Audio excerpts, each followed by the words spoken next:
All right, we're off and running. So this is the big panel. This is the full line of everything. We would have gone 7, but the stage wasn't big enough.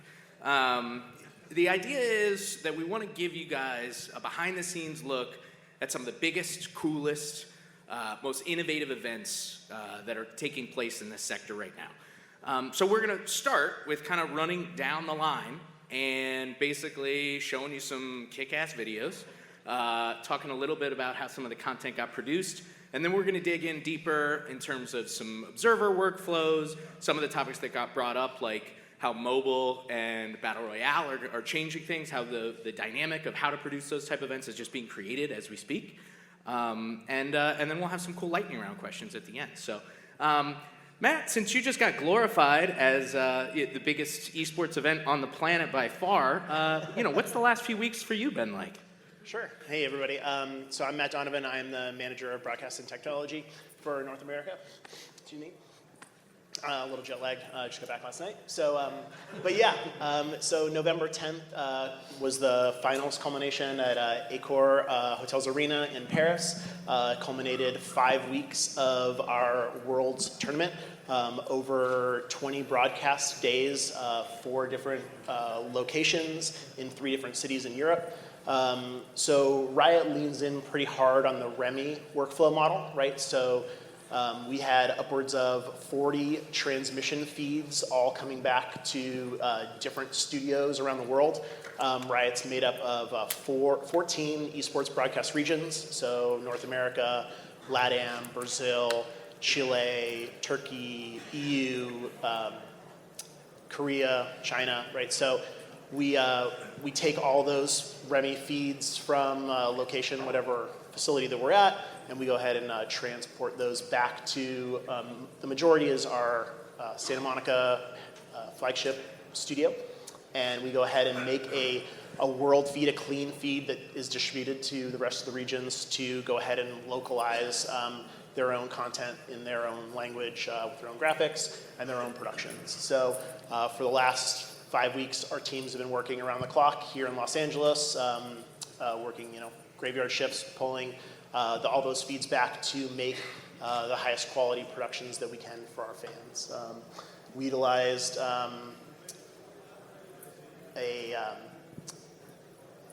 this year we utilized on CT and NEP on-site switching for our in-venue production. In the past, we've actually remedied that model as well, where we take a raw frame on site and go ahead and switch that remotely out of Los Angeles as well.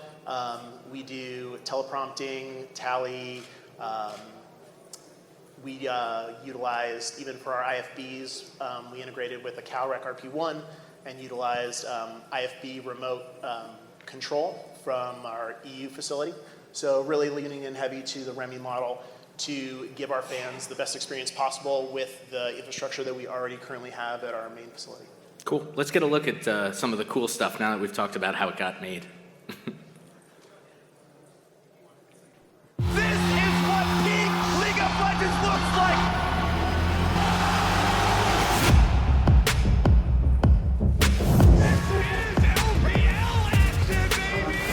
Fast, I'm moving in slow-mo. I'm a god, but I actually don't know. Your best stuff looks like my words. Synapses fire and your champion is returned.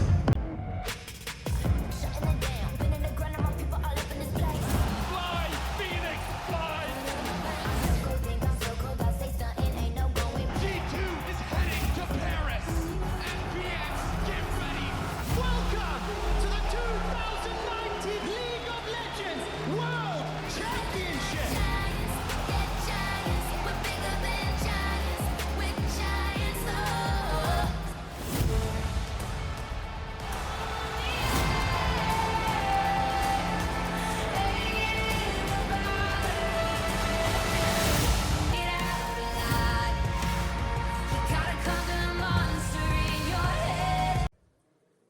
All right. So good.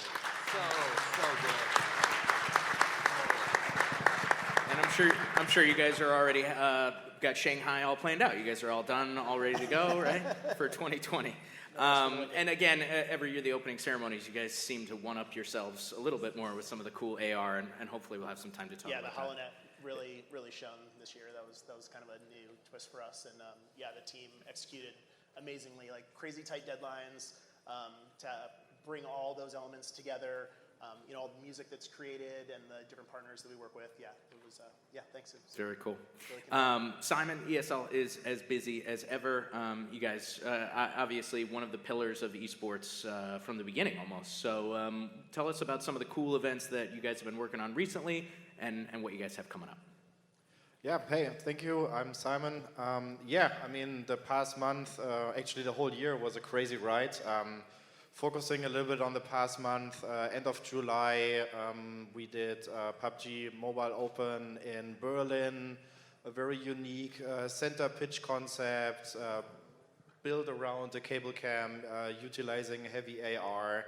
There was a crazy complex show, having all the mobile devices tied up into the production line, all the multiple observers behind. I mean, Battle Royale games are still to be figured out in my point of view on how that's going to be produced.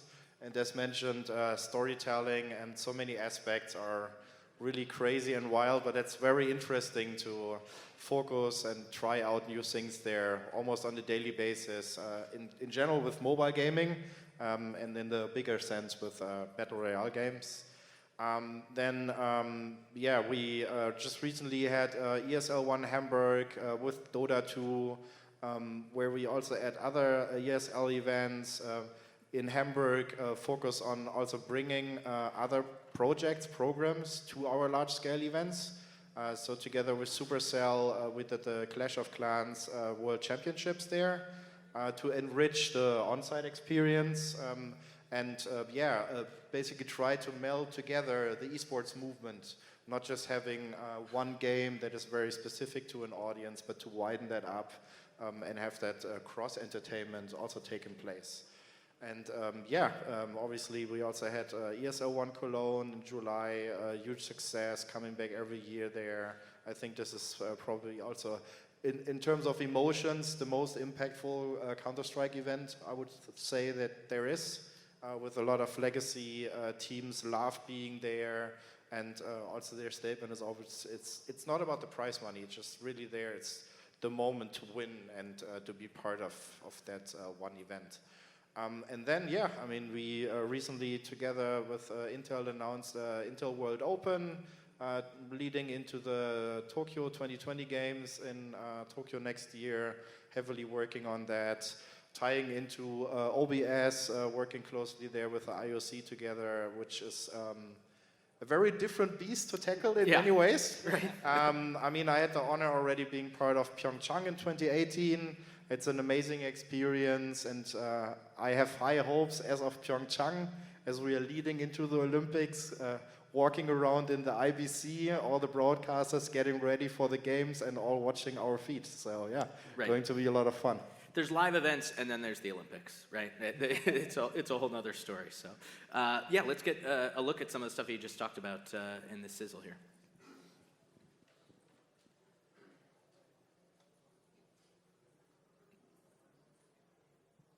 Dramatic silence.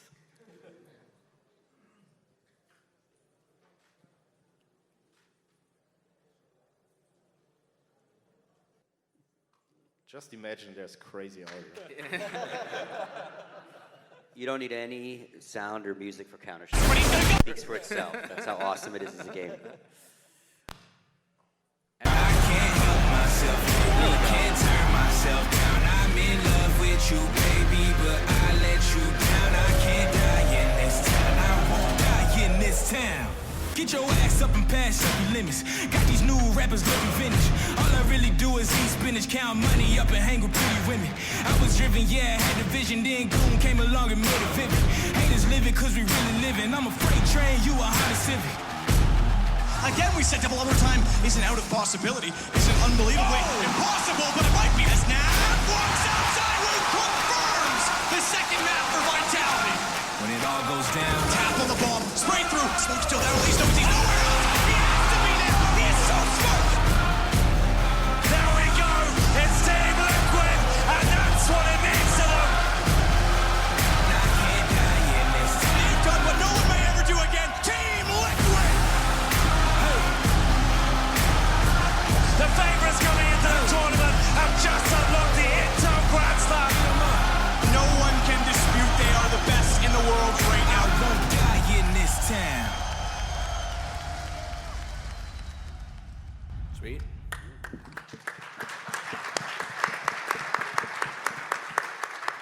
Andy, what's FACEIT been up to aside from everything? I know that you guys travel all over the world hosting events. You partner with people, you produce stuff yourself. What's the last year been like for you, and what do you have coming up? Yeah, absolutely. So a little bit about FACEIT first, because we're kind of the new kid on the block when it comes to production. We're originally have a platform, which is where people play effectively competitive video games online, and that's kind of been the primary focus of the company when it was initially created. The media aspect came along a little bit later, and we've been producing events for sort of like the last 4 or 5 years. But that really took a big step up in 2018 when we actually got the Counter-Strike Major in London. There's a lot of people on here who've probably been involved in a Counter-Strike Major at some point, and they'll probably tell you it's a huge amount of work and effort to bring it together. So that was our kind of big step up for us in terms of broadcast and production. So that took us from traditionally producing much smaller shows. Some of them were in arena, some weren't. And then we kind of pushed it to a new level with the Counter-Strike Major. So we learned a lot there, and we've been really building on that since. This year, probably our largest event was the PUBG Global Summit, which took place in April, which was where we had 16 teams on stage at once. We had 32 teams come from all over the world.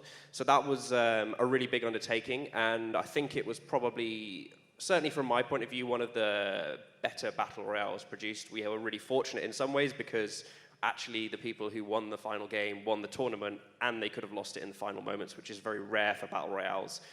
We had a fantastic observer team that were put together with a lot of thought as to how that was actually going to be structured to bring the best storylines. And that's probably our biggest achievement from 2018. We're still rolling on with our Esports Championship Series, so that's our Counter-Strike production. That has an online segment that takes place in just down the road in Santa Monica, actually. And then we are doing 2 finals. So one of those was in London at the start of the year, and then our next one is coming up in Arlington, actually at Esports Stadium Arlington. Corey's here somewhere. So we'll be joining them next week to produce our finals for that. So that's going to round out our 2019. 2020 is looking exciting. Unfortunately, I can't talk about a lot of it yet. As with a lot of things in esports, we're talking about timelines. Yeah, they're normally quite tight, and unfortunately, some things aren't quite over the line yet. I'd have loved to be able to chat about them, but they're not quite there yet. So that's kind of where we're at the moment. It's going to be exciting, certainly. All right, let's see what the last couple of years have been like in this clip here. When it's all gone, the times that we spent just a memory. It's been too long to try it all again. Can you see that the sky is falling right now as I'm walking out the door? So, what is the recipe for a compelling grand final of CSGO? Well, you want a dash of tension. You want a sprinkle of suspense. And lastly, you want a monstrous dose of carnage. Well, tonight, that's exactly what you're gonna get. Can you see that the sky is falling right now as I'm walking out the door? Oh, baby, now it's all or nothing. Fans, brace yourself, because here we go. But I just can't stand the pain. Oh, baby, now it's all or nothing. Oh, The powerhouse Navi versus the juggernaut Astralis. It's showtime, Wembley. baby, now it's all or nothing. Oh, can you see that the sky is falling right now as I'm walking out the door? Oh, baby, now it's all or nothing. Oh, gotta see it as it is now, darling. I want you, but I just can't stand the pain. Oh, baby, now it's all or nothing. Oh, can you see that the sky is falling? Oh, baby, now it's all or nothing.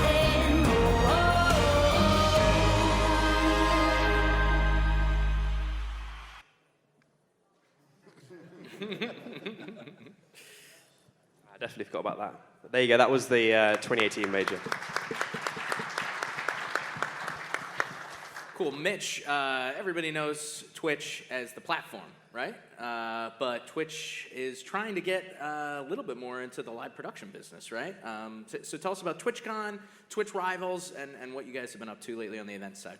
Yep, so on the remote production side, we did a big show. It's a yearly event, actually twice a year. We do one in North America, we do one in Europe, San Diego every year. It's a 3-day event where it's a celebration of like the streaming community. They could come, they could experience everything that they love within the community. But then this year we had a big Rivals event, which is the esports component of what we're doing now. So basically, in a nutshell, Rivals is a event competition platform where the streamers are able to stream from home, but then compete still online. Obviously, from a capability standpoint and from a production standpoint, we're able to keep costs down and do a lot of events. It's about 100 show days that we're doing in 2019, plus the big flagship shows on top of it. And the thing that's really interesting with Rivals is the sheer volume of games that we actually do. It goes from everything from like a Fortnite to a League of Legends, some of the biggest titles, but then you also get some of these like fun games that pop up. Like one week we did WWE and Super Mario Maker. So coming from doing exclusively League of Legends, like this has been quite the change. Yeah, right, I'm sure.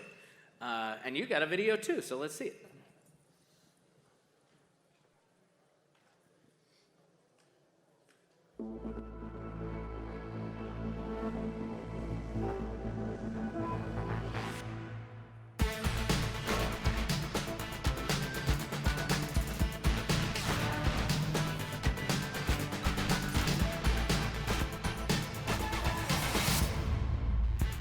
Welcome to Twitch Rivals, the show that brings streamers together in an online competition across the best games on Twitch. Every week we're here live at Twitch TV/Twitch Rivals to celebrate the best streamers on the internet. Tune in. His all-time high of today thus far. He's popping with the Mastiff. That's 90. That's the champion. Dizzy, Kings Canyon. I think they just took the lead. 20. Whoa, just able to slip under it. Where's that at?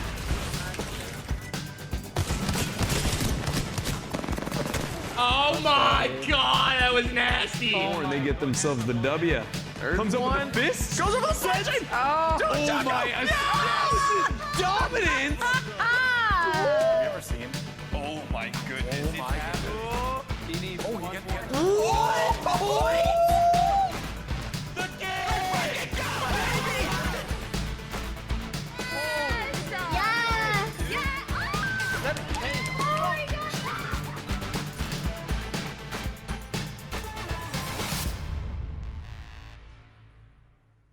Oh, that's a lot of fun.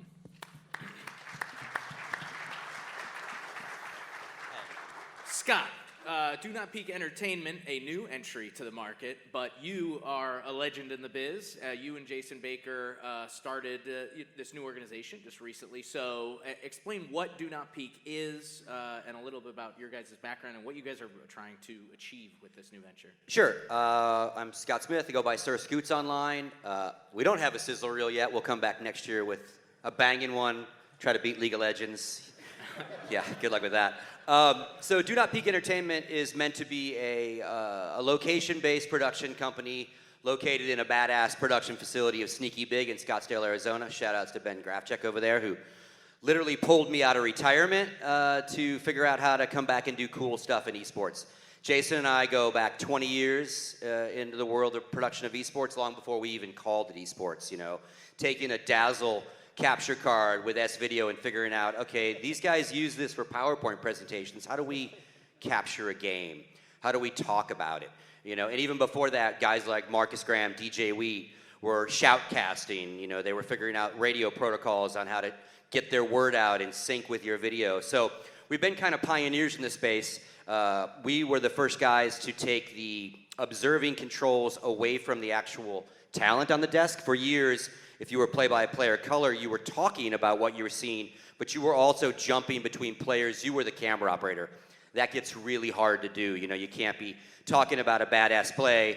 Guy dies, you're still talking about the badass play. People at home are seeing the dead guy still. So we realized, hey, wait a minute. This game allows us to take observer feeds, have other cameras, have other operators, and so we kind of started doing that. Do Not Peak comes out of the desire of Jason and I both loving all this cool shit, but not loving hotel rooms, shitty ballroom food, backup trucks, the world of traveling. My old career was event logistics for companies like Coca-Cola, Olympics, all these kind of things, and I just got tired of being on the road. And to do this kind of stuff, you kind of have to go on the road.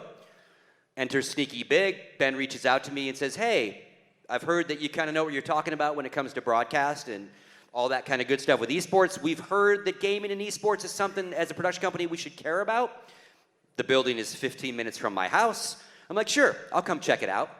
I walk into the building that Bob Parsons built, ex-GoDaddy owner.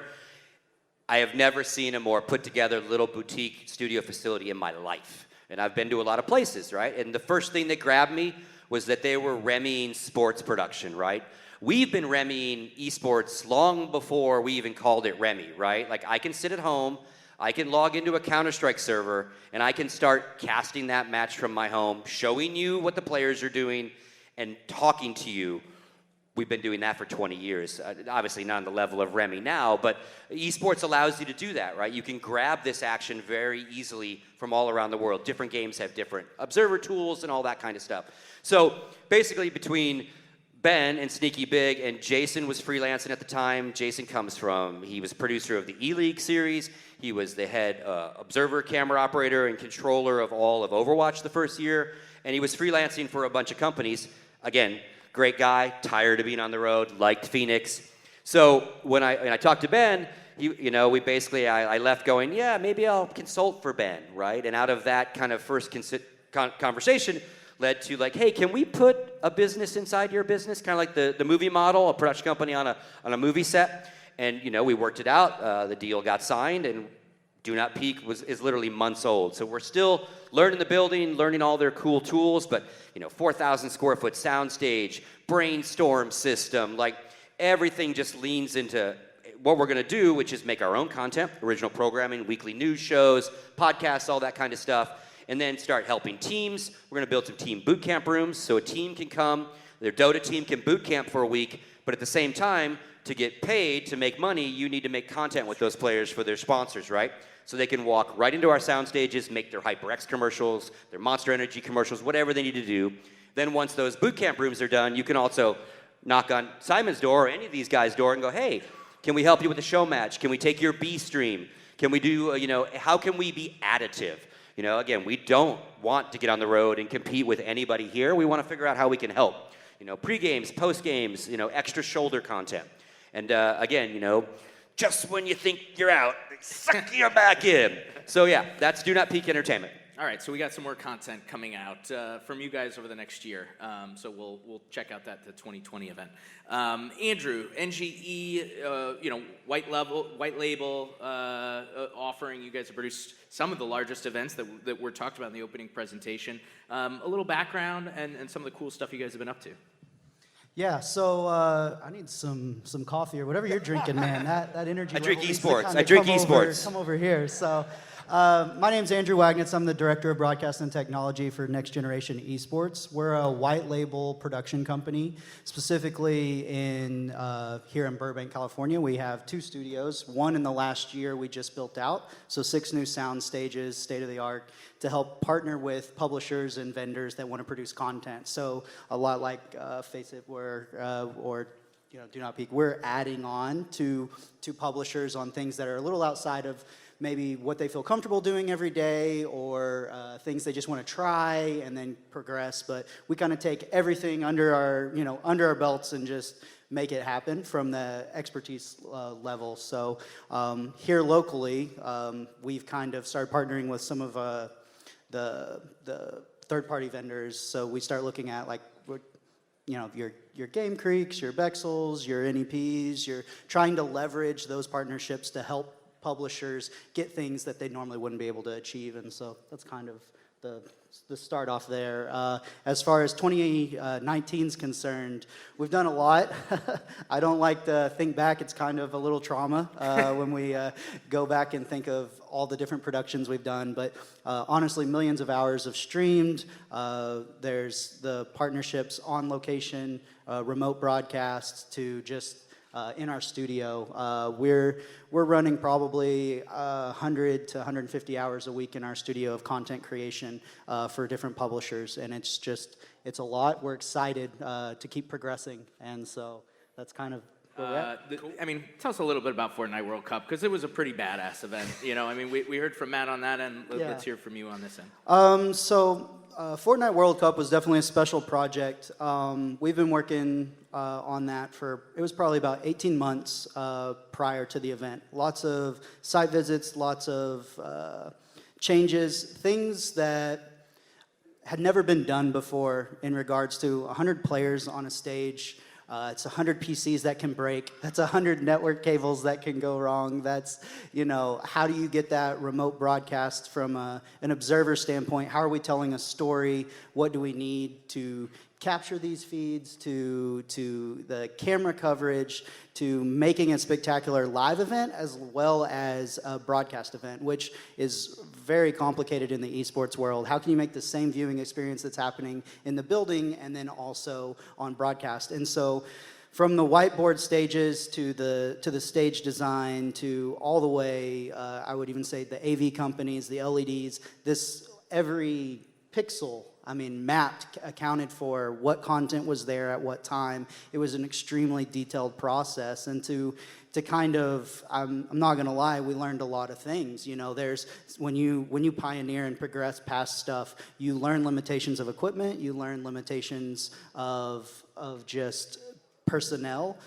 Things like tournament integrity become a huge part in the esports world. When you have a prize pool of multi-million dollars, right? There becomes a security aspect that has to be into play, not just along from a broken keyboard button to someone swipping something or anything like that, right? So at that scale, it becomes an extremely complicated but obviously successful event that we're 100% proud of. So. Sure.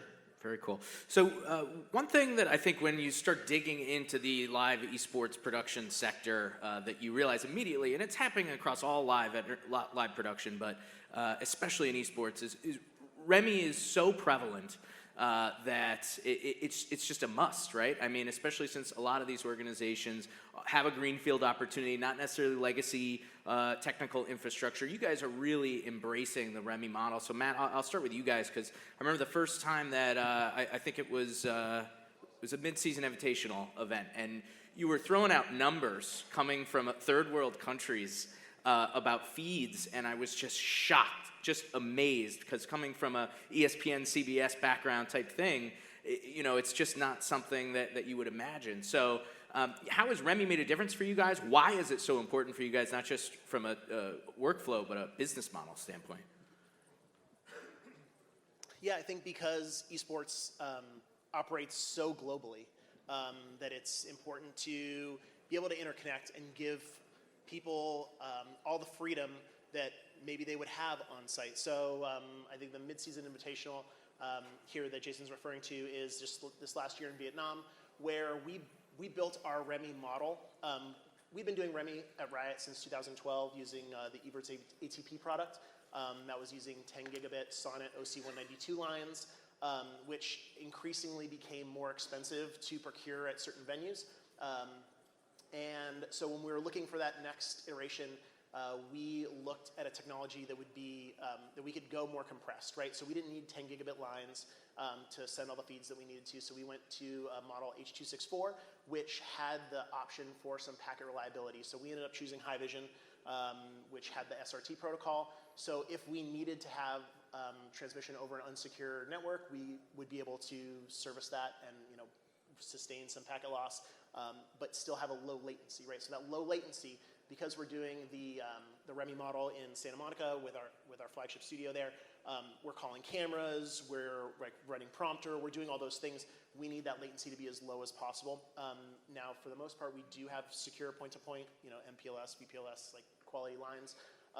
But in the Vietnam example, we had only single gigabit circuits, right? So we had to do 60 plus feeds for the most part. And those were all in the range of 10 megabit to 20 megabit streams. So it was an interesting exercise, like a thought experiment that we had originally based the Remy model on, to actually use it in a practical application and have to get it down under a gig was pretty fun. Right, yeah.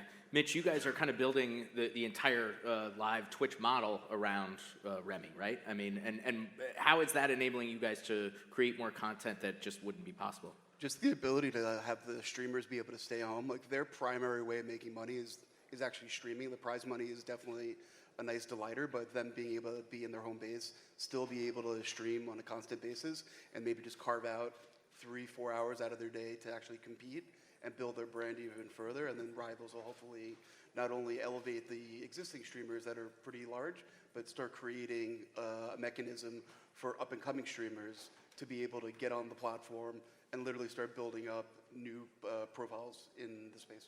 Opening up to the masses, essentially. Exactly. Yeah, right, yeah. Scott, the fact that you were a road warrior and now are transitioning and embracing this at home, why do you think that this is sort of the future? Is it going to be an all or nothing type thing? Will it only be ancillary content like you're talking about? Again, Matt just talked about how one of the largest events in the world was essentially a fully remote production, right? No, again, I think we would be more than willing to figure out how we could handle someone's main analyst desk, or any of those kind of things, right? You can remote some of the big pieces as well. You do get some pushback from your talent. They like to be in the building, like to feel that experience. But there's probably a fine line there of, what talent, what games, like what makes sense is you do have a sideline reporter in the building. You do probably have your main casters of the game in the building, because often, the stage is behind them, but maybe your analyst desk, right? And I think from a cost perspective, sure, there is a cost with the transmission, getting it back and forth, but for the 60, 70, 80 people that have to work that production, if half of them or more than half of them live in that city, there goes your hotels, there goes your flight costs, all these things go away, and that camera operator, that AD, that whatever, can sleep at home. Sure. Right? And that makes him a happier staff member that day, because again, they're all tired of traveling around the world and eating hotel food too as well.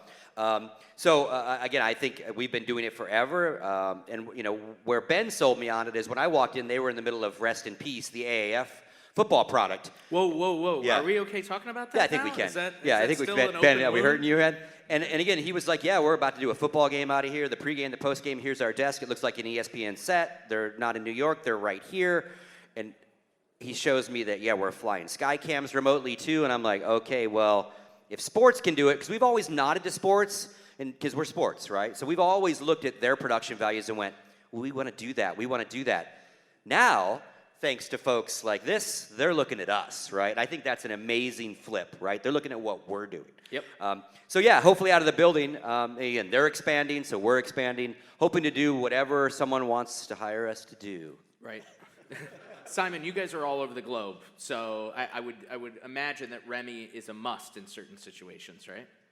I think we're getting there step by step, right?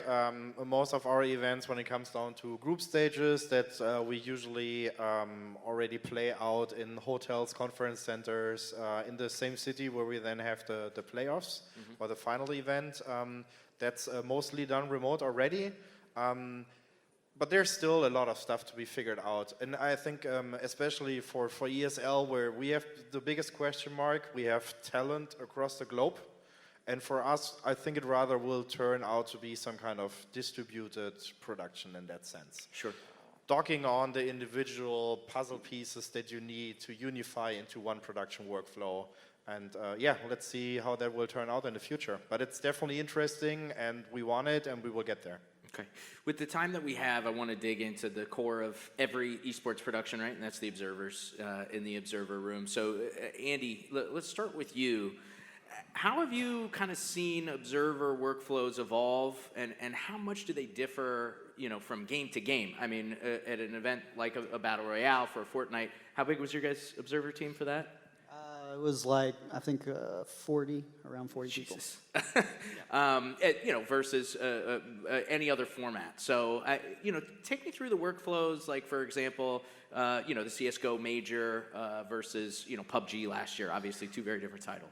Yeah, absolutely. So I often say to people, it's actually a completely different process depending on the title.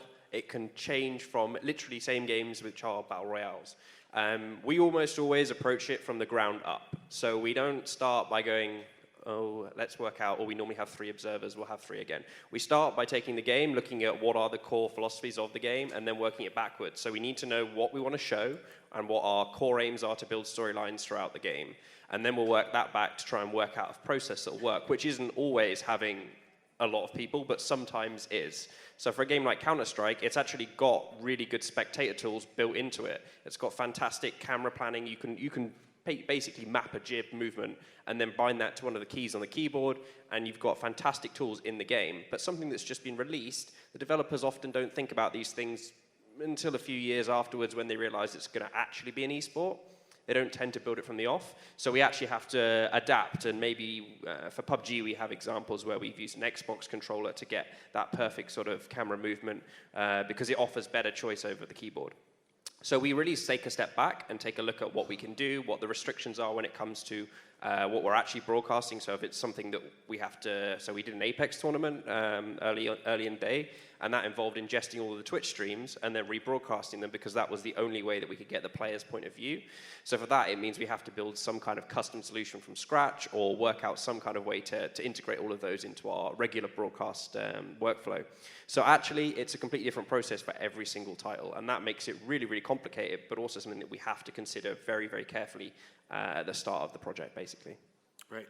Mitch, Simon, also curious, since both you guys deal with multiple titles, how do you establish repeatability and establish structure while also being able to be very flexible? I mean, it changes constantly, right, in terms of the observer workflow? Yeah, absolutely. I mean, it's also with games existing for years where you have a lot of experience. I mean, you want to still change the level of entertainment, right? So you actually never stop on expanding what capabilities you have, how to improve storytelling. I think also in general storytelling, replay features in different angles and ways how to break up the game to be a little bit more explanatory, educational becomes more and more important, as also we don't have only this hardcore audience anymore, but it's becoming more and more casual entertainment, yeah. Yeah, same. Andrew, I'm curious, because it's got brought up, and it's definitely an issue in terms of storytelling for Battle Royale. Obviously, new format, but the insane popularity of 2 of the biggest titles in the world makes everyone say, how are we going to turn this into an esport, right? I thought Fortnite World Cup was pretty impressive to date, probably some of the best storytelling, considering the number of things. I know that you're on the engineering side, but from a storytelling perspective, how are we going to get there when it comes to Battle Royale? Or are we already there? And are you guys proud of what you guys did on Fortnite World Cup? Yeah, I would say right now, so we're definitely proud of what we did at Fortnite World Cup, but there's always room for improvement and innovation. I think that looking at Fortnite specifically, or any Battle Royale game, with the different modes, the different formats, you like mentioned earlier, you have to start from the ground up. What are we trying to show?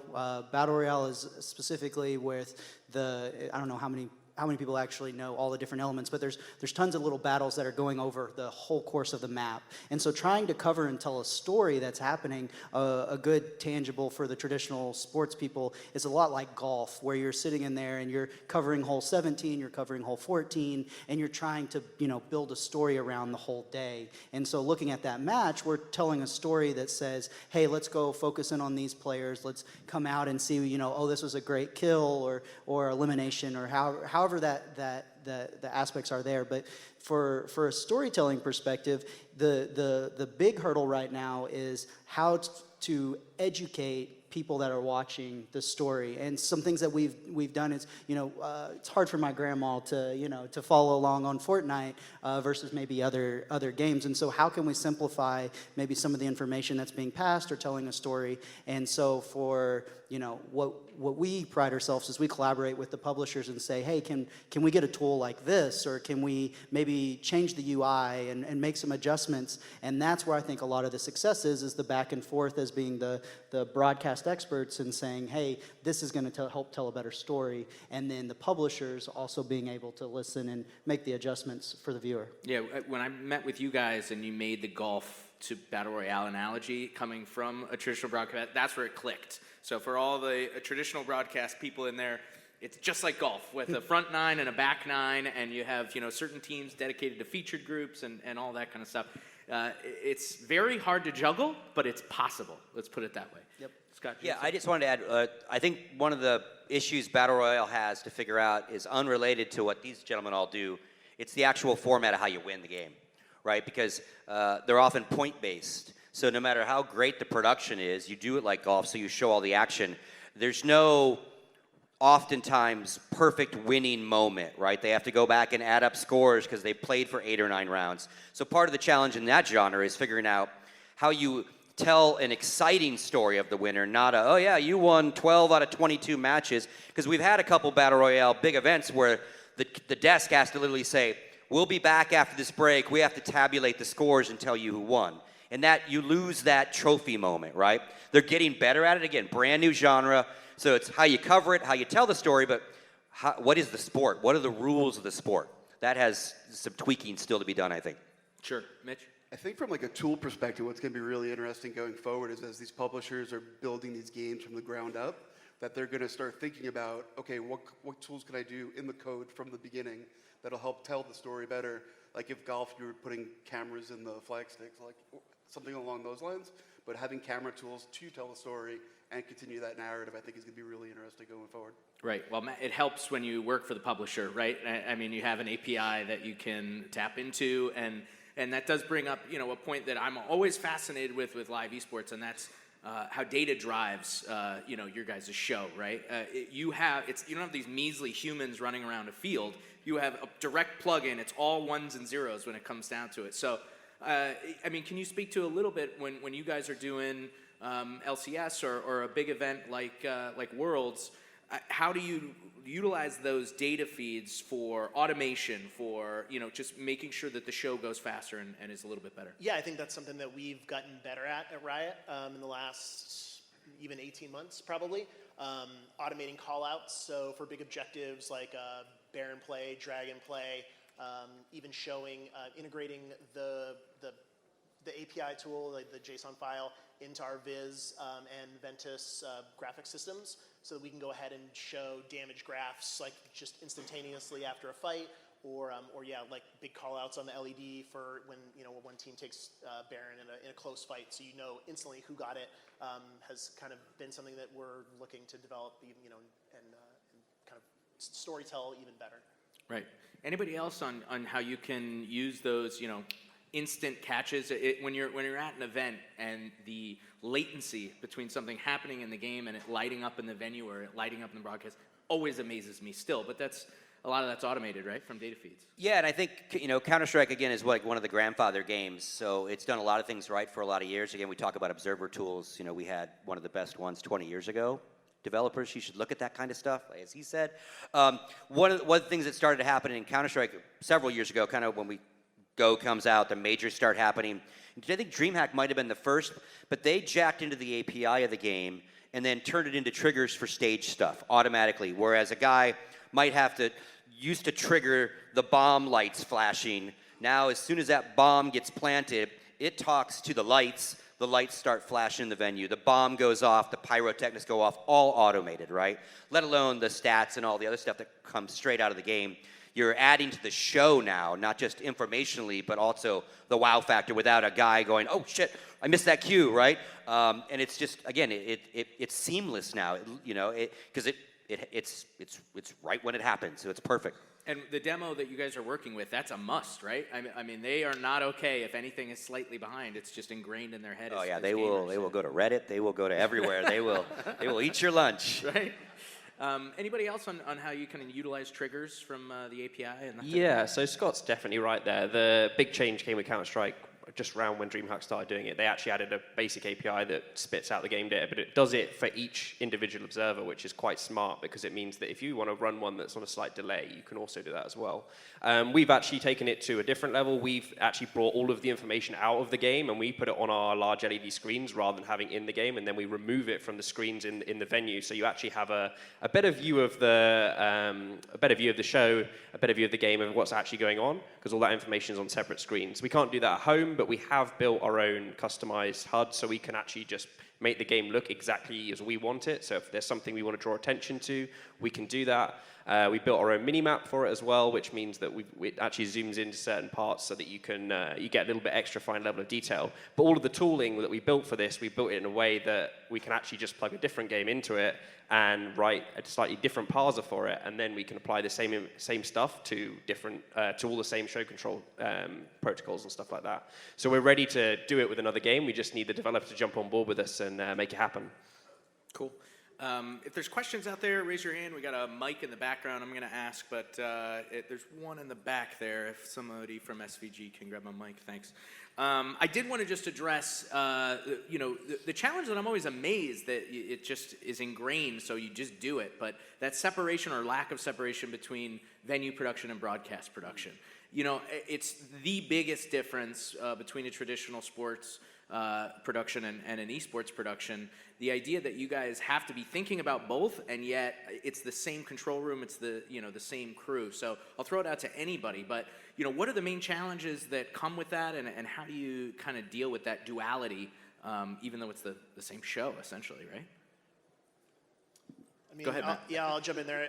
So when you're like when you're casting, let's say, right? So you have just audio from the venue coming, and you're doing a remote model. It just it definitely complicates the workflows. I think majority on the audio side and as well on the video side, just adding extra technology to be able to right, you don't cast over a football game, right? Like in the audience, right? So there are some unique elements of what esports is and what the fans expect to see and what engages them the most.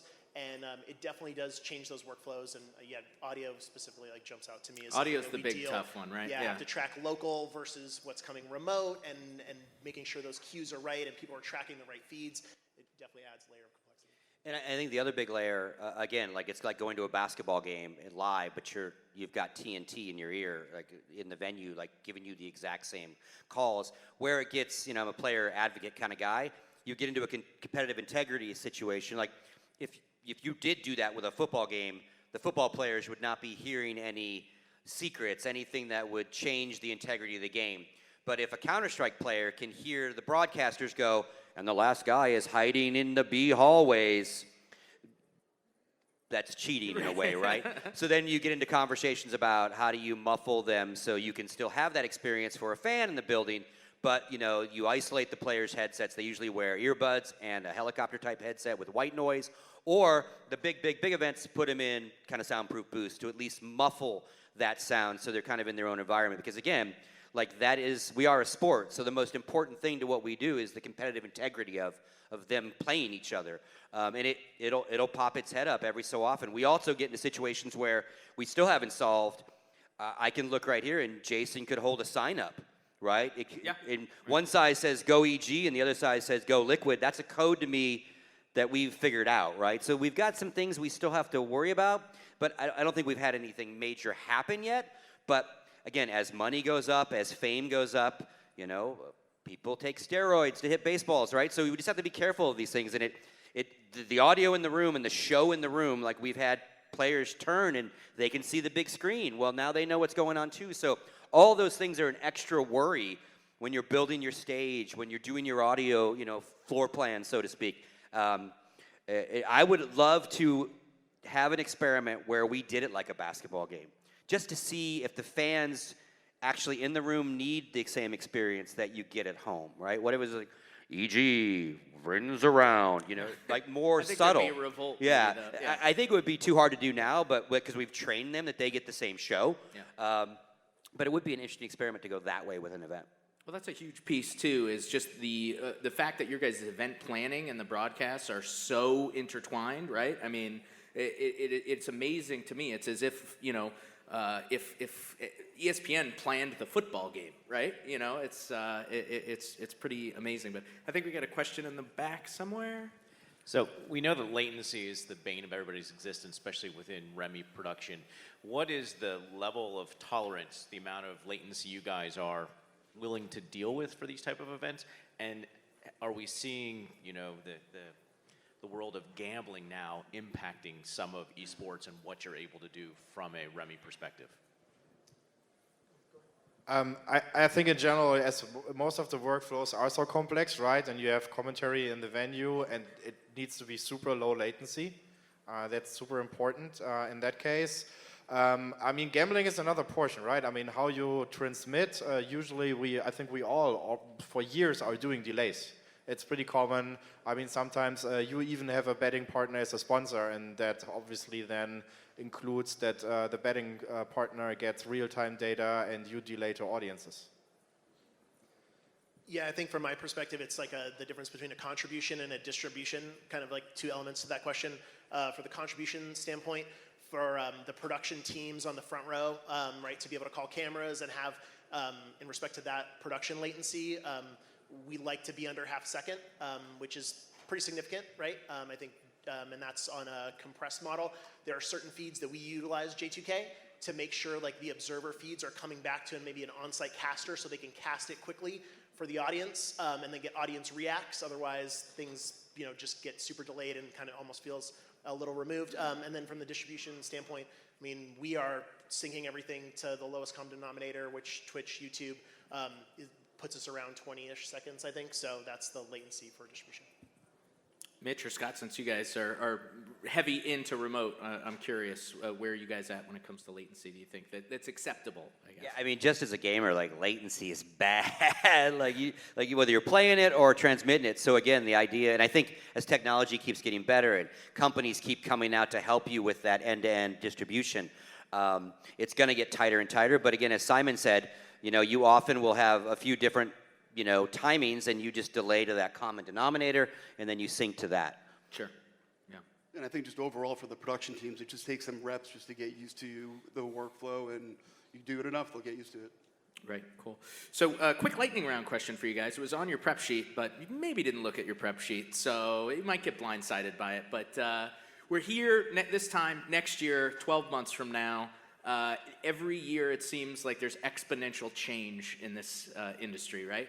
So if you had to choose one big factor that's going to have the biggest impact, it could be a technology, it can be gambling, which is going to make all these integrity issues so much easier, right?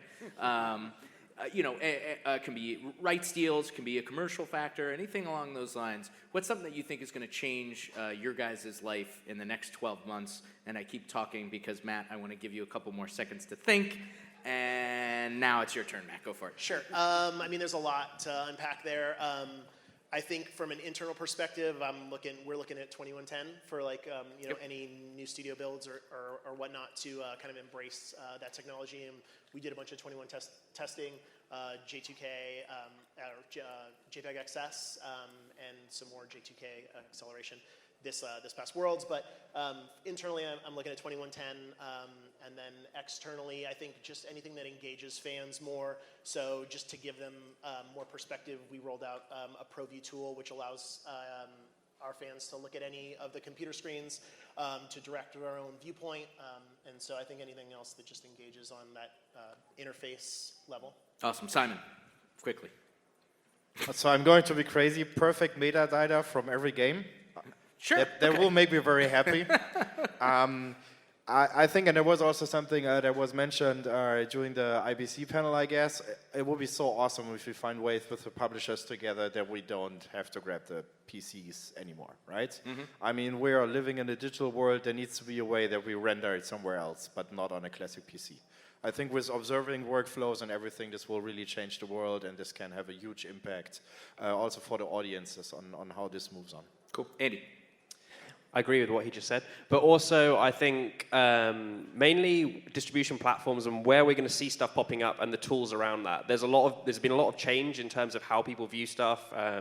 Some Riots had some good ones there. We had a good integration with Stats Helix and GenVid guys. They basically did point of view cameras for Counter-Strike, so you could see every point of view. I think that's going to change a lot in the next few years. I think you'll see some really exciting features come out of the woodwork that are based on the API data, the metadata, but really enhance the viewing experience so that fans are getting more than just a video stream to watch. Sweet. Mitch? Mobile. There's going to be a ton of mobile games coming out the next 12 months. I think next year we'll be talking a lot about that for sure, just the popularity of that for sure. Yep, it's what I wanted to get to on the panel, but there's too many people. Scott? Mine's not technically related to production, but more kind of the industry. Tournament organizers need to find more ways to make revenue. Team owners need to find more ways to make revenue because they're paying the players very well. You have players organizing players associations, so now you think of traditional sports, you think of collective rights bargainings and agreements and all those kind of things, and then bigger broadcast deals. Kind of one of the biggest broadcast deals we've had recently was Twitch bought the rights to Overwatch League and all things around it a couple years ago for $90 million. Probably didn't get their money's worth, so I'm really going to be gun shy the next time, but that is the next evolution because, unless you're a publisher who might be willing to take less profit or loss because it can be a huge marketing vehicle for your game, you got to make money to make stuff look this cool, right? And right now it's kind of an arms race. If we build it, they will come, and we got to get that revenue to everybody. Andrew, last licks, man.